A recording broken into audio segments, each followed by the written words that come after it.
Today we meet a collector inside a hotel room. Yeah, a hotel room that he's packed with the collection he's been hiding in his house for the past decade. He's ready to sell, but we face a huge dilemma. Our prices and our expectations are really far apart. I don't think I'd feel too comfortable going under 20.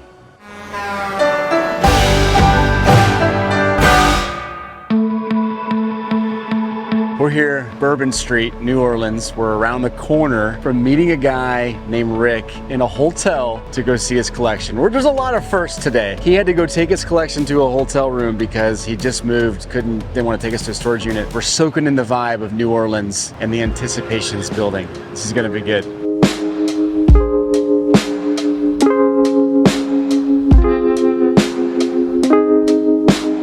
Best part about what we do is just the unexpected nature.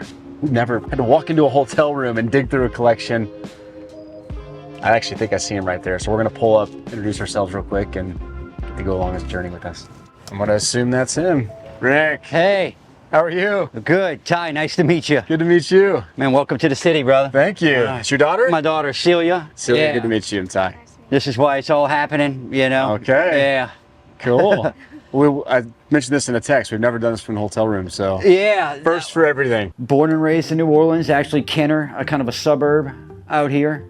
Went to school in River Ridge as a kid and got a house out there and haven't left. And now that she's getting older, I kind of want to move out to the country. So how far is the country out here? Do you have to go 30 minutes away? Well, since we share custody every other day, I don't want to go too far. So I'm going to be about an hour away where I could still do things like that. You got some land? You got some space? I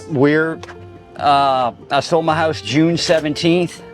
So I've been waiting on you guys. So for the last month, we've been looking at properties. I've been on the phone with agents every day, on the phone with the bank. Cool, man. Good for you. So just waiting to see what happens today, and then we can make a final, tally on everything. Welcome to my house for the 2 days. Look at that, Pawn Stars with the cards on in the background. Yeah. Did you time that perfect or what? Man, you ain't kidding. He told me and showed me pictures of cards, but just like initial reaction is, there's a lot of cards in this suite and they're not unpacked. Wowzers. What the heck, man? Yeah, this is was a little bit overwhelming last night. So this is the sealed wax. This is all the complete sets of everything, and this is pretty much where it all started with all the vintage stuff. It's all started for you? All started for me, yeah, with the T206 collection. It all started here. As a kid, I just wanted everybody's rookie card. Yeah. So it just kind of blown out of proportion over the last 40 years. So, okay. Real quick. Uh-huh. Tell me about that. It's Greg Morris, huh? That's definitely Greg Morris, yeah. Okay. He's a reputable guy. Yeah, he is. That I've done research on, and he does a lot of set breaks from a lot of vintage stuff. Okay. And I felt like getting some of the stuff from him over the years was better, because once I get it, I never sent it out. I've never done with PSA or anything like that, because I just don't kind of trust it. Once it leaves me, who knows what'll happen. I'm sure it works out well for a lot of people. But I've appreciated it, and it's been real special to me. So I never wanted to take a chance. So when did you start collecting? What's kind of your little short history? At about 5 or 6 years old, me and my dad were going somewhere, and we grew up in Kenner, which is a city close to here. Okay. And we were going somewhere, and at the Travel Lodge, there was a card show, and he said, "Do you want to go in there?" And we went in there, and the first card I wanted, he said, "You could buy any card in here, what you want." And an old timer had these old books of T206 cards. And that was the first card I picked. So you picked it as a 5-year-old. You picked a T206? My first card was a T206. That's when you know something's going to go really right with your collecting. Yeah. Tobacco cards were always the big interest for me. So I started there, and I always liked the old players, so I started with vintage. And then as I got older, I wanted every complete set as much as I could afford. And I was just going that way with all the sets, and then with the newer stuff, with the sealed wax, because that's kind of new to me the last few years. So that's pretty much where it all started. How did you start acquiring these over the years then? What was your style? I never had a lot of money, but I would take a little bit out of each check and put something towards. I didn't want to just waste money. Yeah. I wanted to buy something that actually was worth money later. So that's just how it started. I kind of wanted to invest. And now that it's gotten like this, it's like, what am I doing here, you know? You're like, where's the investment part requires you to cash in at some point, right? Yeah. Is that the way you're looking at it? Pretty much. Okay. Well, when I got married in 2010, I tried to think of a way how I could spend money and kind of invest for my daughter in the long run, where I could do something that I wanted to do, and then later on turn it into something of value for her. Okay. I don't know. I kind of kept it a secret from everybody. She's pretty much the only person that's probably seen this. Like, no one else has, been to the house to see it. No kidding. We had a 3-bedroom house in River Ridge that we just sold, and 1 bedroom was mine, 1 bedroom was hers, and 1 bedroom was all of this unboxed, like nicer than a card shop. It was crazy. So, what did you think about this? I thought it was really cool. I really appreciated that he was saving all of his cards in a collection. No collecting for you though? You didn't get interested in it at all? I was interested, but I really just watched. Like a few boxes I've gotten 2 of, so we could open, together just to get, the experience. Yeah. But I never was an opener. So when we get through all of these boxes here, you'll see that nothing's opened. I don't know, it's real picky about that. Okay. So it's all sealed. Wow. But just over the years, I've just gotten some Hall of Famers that I just love. Like my 33 Gaudi Trish speaker was, like, I've never had enough money to buy like good, like the best cards. So I thought I'd spend money on just the ones that I loved, grew up liking. I think that's an original 41 play ball. Yeah. Awesome. Okay. I was fortunate enough, my uncle worked at NASA in the early 80s. So he had a computer in the mid 80s. And there was a baseball game called Earl Weaver Baseball. Okay. A very, rare game, and we used to play it on the computer, and there was an old-timer team. And I just looked at all the players on the old-timer team when I was playing this old baseball game and just wanted to... So that helped fuel your desire to get their cards. Yeah, exactly. That's really cool. At bat, Ruth Robinson. So I pretty much started with, like, this was one of my favorite cards here. Yastrzemski The rookie? Yastrzemski rookie, so I always wanted to get that. And then over the years, I've gotten just other players, being married and stuff like that. You can't blow a lot of money. I didn't want to blow a lot of money because you got to pay the bills first, All right, so looking down, I see the vintage table. I see a lot of the big names. Obviously, he's strategically placing those on top. I already know a little bit about his vintage collection, but seeing them all laid out, I can tell like he's started to curate a pretty good vintage buy here. And I don't know what else is in the rest of these boxes, but this is a very good start. It's like I brought her home from the hospital yesterday, but now you could tell she's about to turn 13 years old, so time's flying by, bro. You're preaching to the choir there. I know how that feels. My dad's a super cool dad. He's been always collecting, and I've thought he's interesting, always thinking about cards and me, and he's just a super kind guy, always helping out and doing stuff for me. I think it's awesome. My dad has a bunch of brothers. My brother's first 2 kids were boys. So when my daughter was born, she was the first girl born in the family in 40 years. So I felt kind of lucky and kind of dancing to that different tune to have a girl born in the family. So it was really good, really good. Just spent all my quality time with her. These are all out of 10s. So it should be the best, the most colorful ones. I kind of got into a weird groove with them at one point. So what's the story with kind of jumping into modern? You went vintage to modern. Was there? Well, my whole life collecting, it seemed like card collecting was going away. There was a few card shops in the area that I would go to. Growing up in my 20s, I totally forgot about cards. But my mom had saved them in the closet. And then when I got married, I was just thinking, what can I do that I like that would actually turn into something one day, And then all of a sudden, in like 2018, my dad says, hey, they're selling cards at Target and all of this, and I'm seeing people in lines for all of this. So I'm like, what's going on here? Because I didn't think people were interested in card collecting anymore. So I tried it out, and I went one Friday morning, and I went to a Target to see what was going on, and I was like 50th in line. So I'm like, what is going on? So I guess cards picked back up. And when I saw cards pick back up, I realized I was missing out on a couple things. Like I'd missed out on Trout Yeah. Because I wasn't really following baseball anymore. Right. But I totally switched from that when I saw how popular it was getting to just buying a box of sealed of everything. And so I kind of switched from this to that. Okay. So all of this, all of the complete sets and all of this was before I realized cards were getting popular. Okay. I've only thought about selling the collection recently because I'm just about to move out to the country, and lugging them around seems like a big task. So this is the first time I've ever thought about showing somebody and liquidating a lot of my assets. Once I get out there, I'm more interested in land, and then what I have, like, just kind of more free. So I've never really thought about selling them. I thought about keeping them and building it forever, but it's gotten to a point where it's taken up a whole room in the house. When I originally talked to you, when I was about to sell the house, and you said it would take till July. Yeah. I told my brother about, hey man, I got a big collection I haven't told anybody about.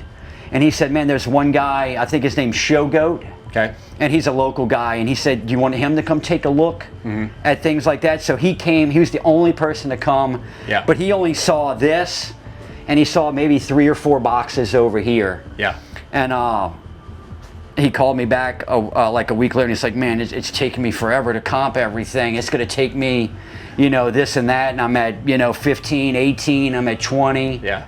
And I'm like, look, I already told Ty, he's coming down, so I told him, thanks for coming, thanks for looking, thanks for kind of giving me an idea, because I haven't priced anything. Okay. Like, I've just bought it, put it on the side, and just let it go. Yeah. So I've never gotten to go back and see kind of how much things are worth. Like the Jackie Robinson I might have got 10, 15 years ago for $100, $200, and I'm sure it's worth a lot more now. Same thing with my 38 Gaudi 4-in-1s. When I got those, they were probably a lot cheaper than than they are now, since I heard vintage went up. Yeah. With vintage cards, I say this every time, but condition is paramount. He's already said it. I can already tell. Condition's going to be very low. You're looking, if you grade some of these cards, they're going to be low 1s, authentics, maybe 2s. He knows that. I know that. That's going to affect price considerably in this deal. So walk me through here. So all that sets, you just said that. Is that all sets? Yeah, I got most of the things labeled, and just in this box here, it got Bowman Baseball complete sets from 2006 to 2022. When I came back into collecting, I noticed that all of a sudden there was like multiple sets of everything. Now there's like Fleer, Flair, everything. So even though I wanted everybody's rookie card. Yeah. Like growing up, I wanted Tony Gwynn's rookie card. I wanted Sandberg's rookie card. I wanted, even though they call it junk wax now, I wanted Canseco's rookie card. I wanted Bonds' rookie card. So all of their rookie cards are in here in every set. Okay. So yeah, it's everything. It's Don Russ, it's Fleer. We can go through all of those. We don't have to go through all of them, but let's just take a look. Do you want to start with the sealed, or you want to start over here? That's why we're here. That's just a 2000 Stadium Club from 1 to 200. When I went back and looked at how much Bowman was, probably, because there's like a 2018. I know there's Ohtani's Chrome and all that's in here. But I just noticed once the sealed boxes kept getting higher and higher, I was like, hey, it's kind of getting ridiculous here. Because you used to get a sealed box. I started like pre-ordering them. When I heard something was coming out, I just pre-ordered and get one mailed to me right when it came out. Okay. And then it started getting to where it's you better show me the seal. $249 for a box, $279, where they were never like that. Yeah, were you buying retail or were you buying hobby? I've got hobby, jumbo hobby. Oh, okay. But we could just start with one. And I was just going to say, once I take them out the boxes, they probably won't go in the boxes this nicely. So, so you worked on just I took my Tetrising time. these in there. I treated them like my daughter. I love them very much, and I didn't want them to ever get bent or.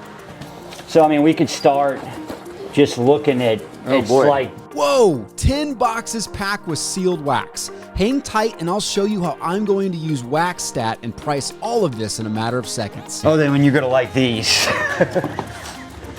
Well, what's this one? This one's more.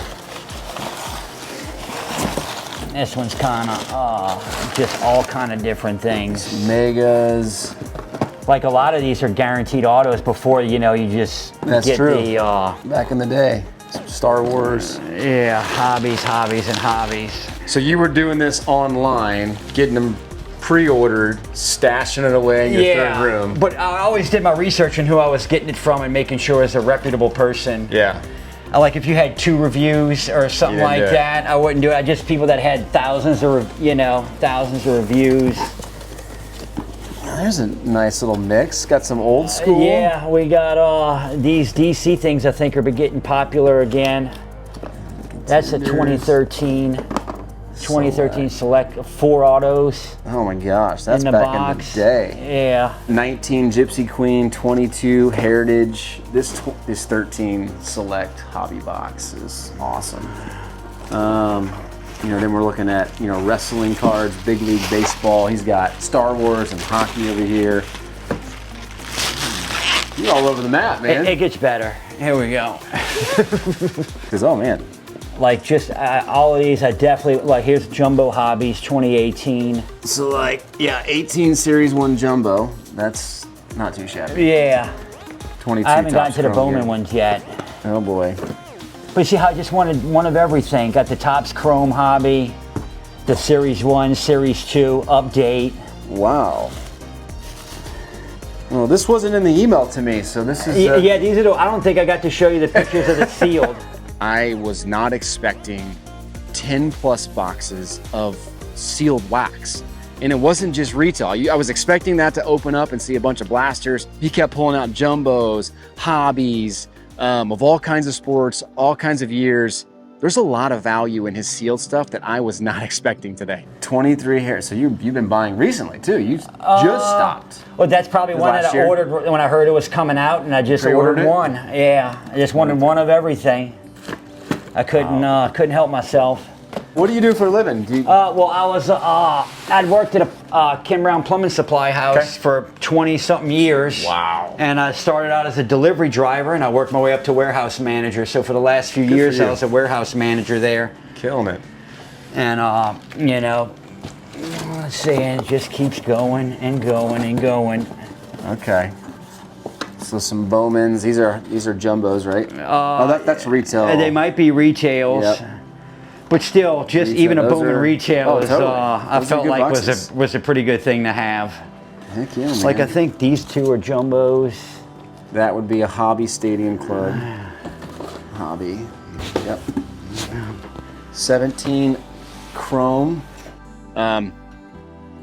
If we get this stuff, it's going to be so hard not to open it. Oh wait, this is a weird one. This starting is a weird lineups. one. And it's not an official collection until you pull out a starting lineup. Yeah. So you've checked the box. To. Yeah, it's going in all different routes. And then you're going 22 Heritage high number as well. 22 minor league Heritage. Sweet. And I think this is like one of my original. That's my kid cards. Some of the first cards I ever collected. Is in here too. Is this a Payless Shoes store? It sure is. It's not there anymore. I got shoes there as a kid. Yeah, me too. It's not there anymore. I can guarantee you that. Wherever that box came from. Yeah, some of my older cards when I got as a kid. That was a good one that I wanted as a kid. As I grown up, I bought another one. That's cool. Thurman Munson rookie. I wonder. That's the first card I ever bought with my dad. This is the one. That's the one. The card show? That's the one from the card show. Ritter. What's his? It's Kansas City. When I was looking through the guy's old collection, there was a Three's Company. There was a show, and his guy's name was John Ritter. Okay. So for some reason, as a little kid, I thought, Ritter. I heard of that guy. Yeah. And then you have one too, Miss Richards.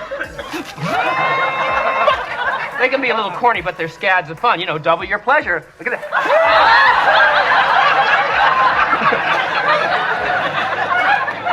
So that was the first card I ever got right there, which was pretty cool. You obviously have to keep that. Yeah. I mean, come on. That's too special. I can, I guess. It's a weird story is at that collection, I could have got, if my dad knew anything about baseball, I could have picked out a Cy Young. I could have picked out anything. I remember the guy having like the only Eddie Plank I've ever seen, like face to face. Like the guy, that was like his special card on the back wall. Whoa. And I don't think I've ever seen another one. I mean, I think there's a few. And like if I'd have known more about baseball when I was that little, I probably would have picked out like a Ty Cobb or something like that. But to pick out the Ritter, I kind of go back and be like, man, what are you doing? Look at that. I bet you very few collectors can go back and show their first card. Yeah. Now I really want to know, what was the first card that you remember adding to your collection? The first card I remember adding to my collection was the 1989 Hoops David Robinson rookie. Comment below with your first card. One of these boxes over here, I think there's like an 87 wrestling set somewhere. All right, here's some Bowman. Let's see here. Some Bowman mega boxes. There's some, I think there's some 2009s Bowmans in here, 2010. Wow. I don't know if that's going to be the one with the Major Trout auto in it, or that used to be hundreds of thousands of dollars. If you do pull a Trout Bowman auto, it's going to be in this pack right here. Oh, Bowman drafts. Yeah. And this is a 2011 Topps Update Jumbo. I did look that one up this morning. They're about $1,000. That's $1,000 for that? Yeah. For a jumbo pack? For the jumbo. There's not many jumbos like left out there. You can buy the Trout rookie for less than that. Pretty much, right? I know. Yeah, that Trout Topps Update used to be worth a lot more, but I think I don't know if he's sinking or what's going on with him. Can't stay healthy. I just haven't watched baseball. I just collected, but I have never watched. I haven't watched it. You only have so much time in a day, right? This is a lot of wax, man. It's all wax under here. Yeah. Let's see. Sweet mother.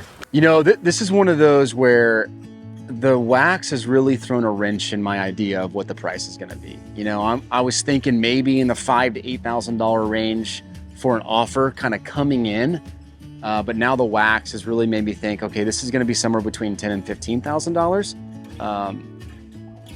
I don't know. I need Rick to tell me what he wants and we can respond to it that way. Knowing what he knows about how much he's spent and the values, he's got to start somewhere before we respond to anything at this point. All right, this one says VIP on it, so it's... Oh. This is just filled with blasters from the bottom to the top. Very important product. Yeah. And it's just a ton of them, all the way back to the bottom. This one's a lot of basketball. I'm seeing There's a lot here. of basketball. Wow. And I mean, we could pull them all out if you want. Nah, you're good. We don't need to do that. Well, at least not yet. What's the most expensive, or what's the most you spent on a sealed product? Do you remember? It wouldn't be more than probably 200 at a time. Wow. Okay. Yeah. So very good self-control. Yeah, I know. One of my favorite ones. I can't even find it yet, but my 2018 Topps Update blaster. Okay. I remember I paid a good amount of money for that. Okay. Because I think it's at the Ohtani update with the Soto and all of that. Yeah. So, and it's a blaster, so you could actually pull something pretty sweet out of those. And I didn't even get into this, but this one says long jumbo packs. So it's just like jumbo packs and they're just... Goodness gracious, all right. And goes and goes. So just rack packs and jumbo packs. And you pull all that out and we'll see what's going on in there. Sealed VIP hanger boxes. Everything's VIP to me, so. You're like the boy who cried wolf. You're like, where's the VIP? Do you have a... They told me it was a hot pack, so something's probably coming out of this. Okay. I don't know how they know. Well, have you ever figured that out? How do they know that something's inside of it? They put a little scale right there. Oh, do they? Probably, yeah. Oh, I'm sure there's a lot more ways to figure out things that I haven't paid attention to. Well, this one's been weighed then. Then that's, they know something's in there. Here's your VIP. It's VIP. There's your 18 Series 2. There's the Series 2. It's 15 update. It's nice to see everything again. 20 chrome, 21 chrome update. Rick, I'm going to tell you, if we purchase these, half of them might not remain open by the time we got to Houston. That's the same thing the other guy said. And I said, hey, that's fine. Yeah. Hey, I'd actually like for you to find something. That's what they're here for.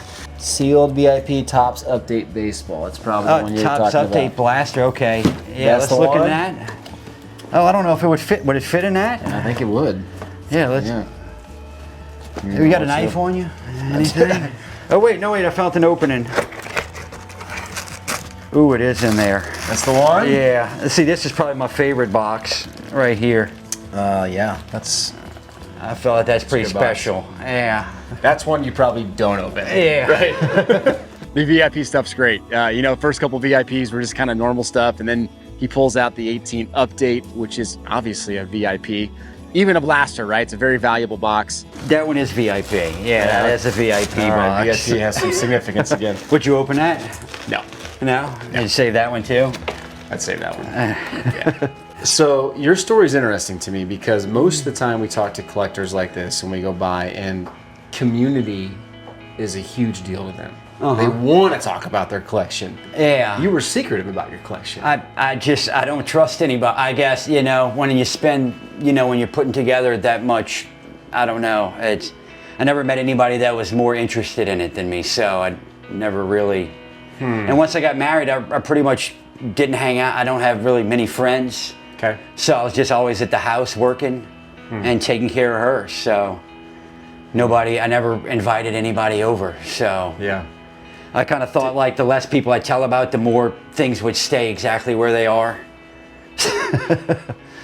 So yeah. So you didn't get involved in the hobby community? No, I don't think anybody knows what I've been doing here, which is kind of, I don't know, normal to me, but I think weird. Because my brother when it got popular, my brother did collect. He's more of a football, basketball guy. Yeah. And he was doing that. He was going to card trade nights and things like that. I just didn't want anybody to know what I had, so. Yeah. Do you wish you would have sold a couple years ago when everything went crazy? Yes and no. I didn't do it to just kind of get rich off of it. I kind of did it for the long haul, like I said, for her. Yeah. Like I pictured me 70 years old. Hey, sweetheart, let me show you what I've been holding all this time and breaking these out. He's a girl dad, you know, and you know, he's talked about his daughter multiple times and how much he loves her, and then seeing Celia over there kind of just nurturing and taking care of him. She's over there helping situate and sort things. What a sweet girl. What an awesome dad. All right, let me look at this last box real quick. Yeah. And then two more. Two more of the sealed stuff. I don't know what. This was weird stuff. This is I think this is the only stuff that I got that wasn't sealed and the packs are opened. Okay. I bought a guy. Said, hey man, I'm just about to throw this stuff out. You're like, no. And I said no, and I thought they were all sealed. And when I actually opened them up, he had opened up all the packs and put them back in the packs. So I think that's what this is here. I had to. You didn't get into Pokemon? No. I didn't know if Pokemon was going to take off too, so one day I was like, let me get this thing and see what turns out. So this is just kind of older, weird stuff. This was like packs in the 80s, or the things they've repacked. Okay. I definitely had a Nintendo. But yeah, that's pretty much all for that. This is more hanger boxes and blister packs. I found out what a blister pack was a few years ago. Right.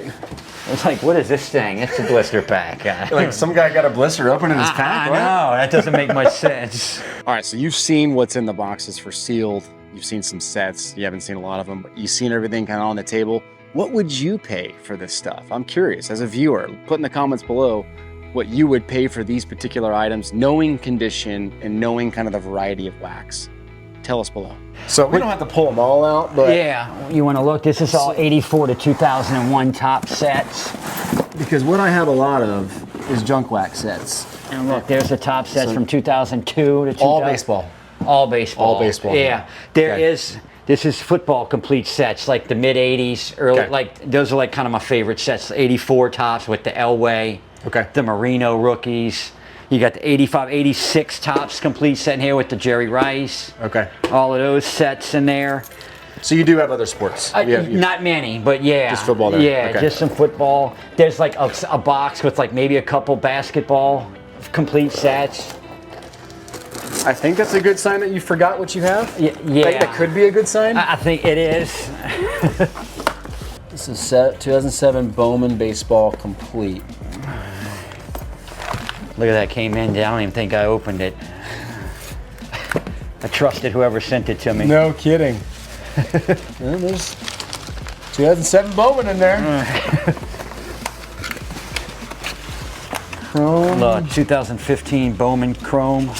Okay. Got the chrome paper and the prospect, chrome prospect. And the 2011 Bowman draft set was in one of the boxes, and the only card that was pulled out was the Trout, and that's right there on the top. Oh, there's an 81 Topps, because it said it had 3 Topps sets in here. So something like this, you bought this complete? Yeah, bought it complete. Totally. And I haven't like counted 1 through 720, so I always trusted the person that sent it to me that they were telling me the truth. So you haven't gone through and counted every card, is what you're saying? I have not. No, I'll be honest with you. There you go. Yeah, he just acknowledged that some of these could potentially not be complete because he didn't go through and count them himself, and then he's taking his word of his eBay seller. So this must be the 83 Topps complete set. There's the box and the Sandberg, and then all the rest of the set in there. Okay. So this is another Topps set. Long Ripken should be right behind that, right? Yep, sure is. Unsleeved. Oh, sorry about that. Yeah, No, I didn't have time.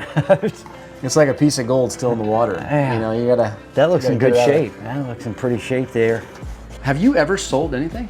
No. Like I said, you're one of the few people that's ever seen this, so no. Like no eBay listings of cards? No, I had sold a pair of skates, and it was a terrible experience, so nothing was ever sold. Were they your roller skates or were they her roller skates? They were her roller skates that she grew out of really quick, so we thought, hey, let's try the eBay, sell it, and bad experience. Okay. You know, so he told me that he hasn't actually sold a card ever.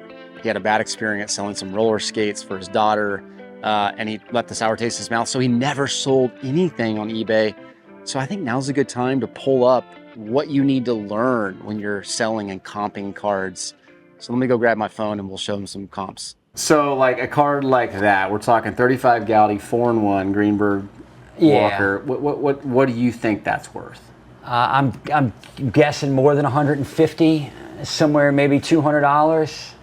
Yeah. So last. And I'm guessing because I mean I kind of looked this morning, but I don't even remember what I saw. But I know it wasn't cheap, and to me. So when you're looking up cards, you just go on eBay. I just go like I look at eBay. Sold and, I just can't. Yeah, I wouldn't even do that. I would type in the card on eBay and see what somebody was trying to get rid of it for. Okay. I go to sold only. Because we know how people try to sell things at versus what they actually sell for. Absolutely. So I'm looking at 130 point, which takes all of the recent sold from every website. Okay. So the last 2 sold on that one, SGC 2 went for 175 and SGC 1 went for 117. 117. So there's your range for a graded card. Okay. Yeah, so you're That's close good to enough. know. Yeah. And what website is that? 130 point. 130 point? Okay. Yeah. But you're exactly right. Like, so what do you think a card like that's going to grade an authentic? Yeah. What do you think that goes for? Like even a 1, it's got to be worth more than $100. And a 58, yeah. If somebody sold it for under $100, I don't know. You're gonna be the buyer. I think they'd be crazy. Yeah. So on that, like it's an amazing card, but it's got writing on it, and it's yeah. Let's see what it goes for. I'm scared now. There's an authentic that sold for $212. Okay. It looks good. An authentic that sold for $189, and then there's one that's very low grade, which we would consider probably the same. Yeah. Right? $70. $70? Yeah. Oh man, I'd have 2 of them. So that's the world that I just have to think. I have to consider that, right? Like. Yeah. I get emotionally attached as much as you, so I have to think about. What about let's go to 33 Gaudy Trish Speaker? Okay. What's your guess on that? Even though Grandpa decided to slice the corners there, even though owning one of those would be a big deal to anybody. 33 Trish Speaker. Okay. I'm gonna go. Even in that shape, I'll go 3 something. 3 something? I could be wrong. Oh man. I feel like I'm on a game show now. This could be fun. Guess the price of that card. All right, so the last one that was ungraded, and there's the condition of it. It's got some writing on the front, $90. What? Wow. That was sold on eBay on July 15th. But a PSA 1. Can you show me the last PSA 5 1 sales? sold for 20 something, so 209 or whatever. 209. Can you show me like the last 5 on there? Yeah, let's just go authentic. Let's look what authentic is. Is the card market going down right now? Well, no, I wouldn't say that. But there's fewer buyers. Yeah. That's the biggest thing, right? There's fewer buyers. Because when I remember when I was getting that card, I mean, they were like $400 and something. Like I felt like I got a steal around 200. Yeah, nice. I mean, and that was years ago. So like there's one that's sharp, but it's got some watermarks on it. That's sold recently for 184. 184. So like that. Yeah. You know, so we started pulling up values on, you know, both eBay sold, 130 point, just to help him understand that condition really does affect value more than ever. Yes, he has some incredible cards, and I want him to understand he's got some incredible cards, but there's a wide range of prices for those. You know, we showed a couple, you know, $200-300 cards, and then in some of those stacks, there's $5, $7, $8 cards that are of great players, but it's very easy to see, your eyes get big when you see like what something's listed for, and you really got to go dig deep to see what stuff actually sells for. So all that to say, there's a range. Yeah. There's just a range. Yeah. It is what it is. You have amazing cards, amazing names, but it's going to, like, condition now more than ever will affect the price of resale. That stinks. But that's not a bad thing. Like, I really do think there's $15,000 in value. Yeah. I don't think that's debatable to me. I think if we went through all of those too, we'd find it.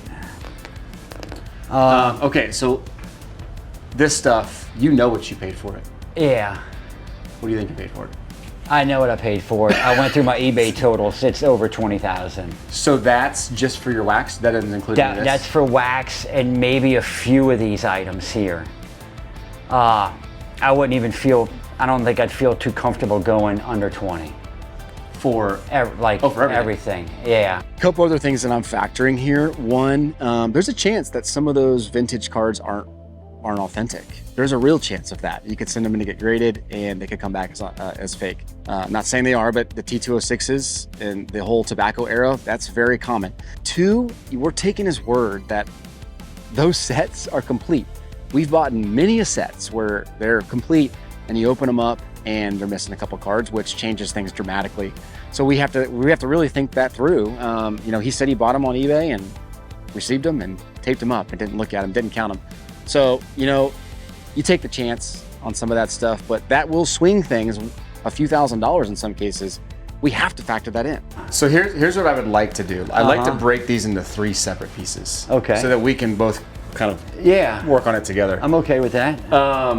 So maybe let's start here. Let's start with the actual cards. Like, and I don't need you to be exact, but like, let's talk like what we think they're worth. Okay. Not what we think I can buy them for, but what we think the market value is. Yeah. What do you think that table's worth? I know nothing's super valuable, but I know adding them up, it's probably valuable. Okay. God, I'd be scared to even throw a number out there because I could be off by a ton or, you know, underbid or overbid. It's important for me to know kind of where you're at mentally. 10, 15, maybe 15 grand. Okay. I would say the sealed wax is probably in the same ballpark. Yep. Yeah. And this is just all complete sets. I know it's not really probably the most valuable stuff, but you're pulling everybody's rookies out of here. And I'm okay with anything fair or anything that we feel close, because I know you need to make money too, and you're doing me a huge favor by getting everything, and I feel comfortable, you know, passing this on to somebody who might love it as much as I do. Yeah, so you think 10 to 15 there, 10 to 15 there. This, maybe probably a couple, 2 to 4, be my guess. Maybe 4 or 5, but I know some of the sets are probably a little more valuable than everything else. Yeah. Like my 2018 Bowman set, which is in here somewhere, is probably a decent set. I know my early, I mean, there might be a 1980, 81 complete football set in here, which I know is valuable. Okay. Okay. Yeah, I would push more towards 15, 5, you know? Yeah. And I could be wrong, Ty. Okay. Like, I could be off. That's good to know what you said. You know? I think we're very close in like ballpark where we think it's worth. Yeah. I think it's probably about 12 here. Okay. And I didn't have enough time to run the numbers in this stuff. I'm just totally kind of winging it there. I would say you're probably right, 10 to 15. Okay. Yeah. Because a lot of those, you pulled a lot of $300 to $500 boxes out. Yeah. But then you pulled some blasters out that are you probably can't even sell now, right? Yeah, There's some of those in there, right? Yeah, You gotta mix. There are. So let's just say we're at 25-ish, 25 to 30, and 5-ish in value here. Okay. Yeah. So it's about 35? So about 30, 35. Yeah. Yeah. You know, we kind of agree generally that there's a $25 to $30,000 in value in this room. I can't pay 25 for it. I can't. It's way too risky for me. With that in mind, what would you take for all of it then? Is 25 fair to you? I don't know. 25 would be too much. Would be too much? Yeah. Yeah, 25 would be too much. So are we close? I think if I'm selling everything, and again, we're assuming on this stuff, if I'm selling everything, I'm probably going to clear 25. Okay. So I got to keep that in mind. Yeah. This is not that much work. There's about 500 cards on the table there. A little more than that. Yeah. 500-ish cards. That's nothing. Okay. I'm probably closer to like 16. 16? I totally got blindsided by all of this wax. We're standing outside here and there's hundreds of boxes in there that Rick wants me to purchase today. Well, thankfully there's an amazing tool that I use and Chasing Cardboard uses called WaxStat. It's the official price checking app that we use for all of our sealed wax. You simply scan the barcode and you can see real-time prices for all kinds of wax in every sport in an instant. You know, for instance, we have this 2013 Select baseball box. We talked about it with Rick. I don't know what they go for in the market, so if I pull up the WaxStat app, I scan the back, I know that the going market price for this box right now is $100. That's real time. I can see distributors selling it. I can see which ones have it now. $100. Use the WaxStat app to check all of your wax prices and you can stay on top of your game with all your wax pricing. I know you said it was 16 for everything. Yeah, that's where I was sitting at outside. I was my lowest was 25. I thought maybe 25 would be the lowest I could go. But I think 20 would be, you know, I'd really want you to take it. And so 15 value in this, I wouldn't spend more than 10 because I know like that it would be too risky for me to spend over 10. Totally. So let's assume I pay 10 for this. Okay. That would mean I'm paying about 8 for that. If we get to 20, and about 2 for that. I can tell Rick is getting emotional here, but I can't let emotions drive this transaction. I truly want the best for Rick and his daughter, but I also have to make sure that this deal is good for our business as well. So to make this work and also to make it easy on his emotions, I have an idea. There are 1 or 2 other cards here where you look at and it's like you're emotionally attached. It takes you back to something important in your life. Just looking at all the T206 cards being over 100 years old and people, I mean, I don't know, to me, the game of baseball kind of started there. So that's really important to me. The Ritters was special because it's my first card, but there's cards like the Yastrzemski rookie that I looked at a card shop case for a decade or two and never could afford it as a kid. Yeah. And being able to go back and buy that was really nice. Just most of these cards I looked at as a kid. What's the first mantle you bought? The 58. This 58? Yeah, the 58 was the first mantle I bought. It was the only, at the time they were super expensive and getting a low grade was just something that could barely affordable to me. Yeah. So that was the first mantle I got. Probably got the Robinson around there. And the 33 Goudies or Goudies are super special to me because it's got a bunch of like pre-World War II Hall of Famers right there. Like none of those guys are around anymore. Nobody, comes close to their stats. Maybe, I don't know, I haven't really kept up. But nobody's really hitting 400 every year. Nobody's getting 40 wins anymore, much less a complete game, I hear, these days. So it's still a tad risky on my end, but I can just tell he's emotionally connected to this, and this means this is a material impact on his family. And so I have to separate the emotion and the reality of what this stuff will resell for right now. So, all right. Here's what we're thinking. You mentioned $20,000. Like that's like. Yeah. You wouldn't take. I didn't want to go under 25, but I meet you in the middle. You know, it's kind of fair to me. Yeah. It was more than I wanted to pay, for sure. I was pretty convicted about that, but it's important to you, for one. You talked about your house situation, and I want you to feel comfortable. So here's what I'm willing to do. I'm willing to do 20,000. We'll do 20K. Okay. But we're going to take your Ritter, we're going to take the Yaz, and we're going to take your Mantle, and I want you to keep them. And I'm going to grade them for you for free. What? And I'm going to send them back to you. Because I want you to keep something important to you. Yeah. Because those are important to you. And the little box of cards that was your first stuff, like, I want you to keep it. Like, I'm not buying that stuff from you. I want you to have it. But I want to grade it for you because you didn't send anything in. So I haven't, and that would be awesome. Something you can put in your new house. Yeah. Think about your cards. But I do think, 20,000 is fair for both of us. You're stretched a little bit. I'm stretching a little bit. Yeah. So if you're cool with that, we'll do the deal and get it done for you today. Awesome. That's good, kiddo, huh? Yeah. All right, because in the long run, it's definitely for her. So, are you comfortable with that? Well, I'm looking at you like you're the negotiator. I don't know why I feel this way. Yeah. I mean, doing that back for me is super special. I wasn't expecting that. So, cool. I would really. I really appreciate that. Okay. You don't have to do that. I know, but I want to do that, and that would. You're going to really be back special. in the hobby at some point. She's going to go to college. I'm keeping the Yaz too. We're going to go Yaz, Mantle, in your box. And the I'm going to Ritter? grade the Ritter. Okay. Yeah. Okay. Deal. 2018 updates going though, huh? The blaster box. Thank you, Ty. Appreciate it. Appreciate it. Thanks, guys. Single dad there for a while, and you can just tell like he's lived in the grind, and you can tell he loves his daughter, and he's just a genuinely hardworking, good old dude. And I'm really thrilled to be meeting with these two today. It's a big deal to us, and being able to take it all and go into a good home, means a lot to us. What an amazing time with Celia and Rick. We didn't quite fill the U-Haul. We usually stack these to the top. But don't worry, we're heading over to Houston to go see another collection, and you get to join us for that ride too. Thanks so much. Keep chasing.